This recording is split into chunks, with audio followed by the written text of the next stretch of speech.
Take a mosquito, the Anopheles mosquito, and a parasite, Plasmodium, and what do you get? A weapon of mass destruction. Yet the situation is said to be improving. It's estimated that over 6.2 million malaria-related deaths were prevented between 2000 and 2015 thanks to major financial investments. But much remains to be done. There are 5 key challenges to combating malaria.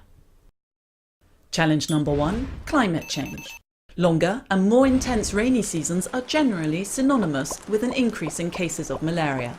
This may help explain the substantial malaria spikes seen in countries like the Democratic Republic of Congo and Uganda in 2014 and 15, 2 years during which climate event El Niño played an important role in the surge in cases in sub-Saharan Africa.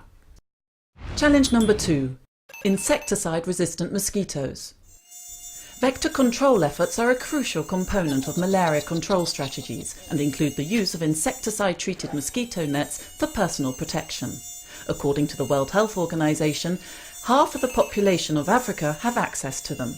However, they are now becoming less effective as mosquitoes become increasingly resistant to insecticides.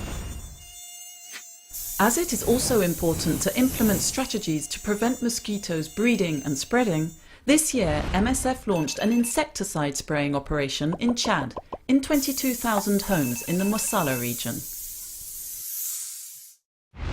Challenge number 3, chemoprevention. Chemoprevention consists in distributing seasonal anti-malaria treatments to certain categories of population.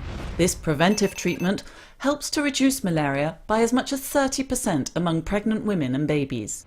During the malaria peak, chemoprevention administered to children between the ages of 3 months and 5 years reduces cases of simple malaria by 80% and severe cases by 70%. Challenge number 4, anti-malarial treatments. Used widely since the beginning of the 2000s, artemisinin-based treatments have gradually replaced now ineffective drugs, resulting in a spectacular decrease in malaria cases and improved patients' adherence to treatment. But cases of resistance to artemisinin too have begun to be documented in South America and Southeast Asia, and it's going to be at least several years before a substitute is found. 5th and final challenge, a vaccine. An effective vaccine, the be-all and end-all to eradicating malaria, is not yet on the cards.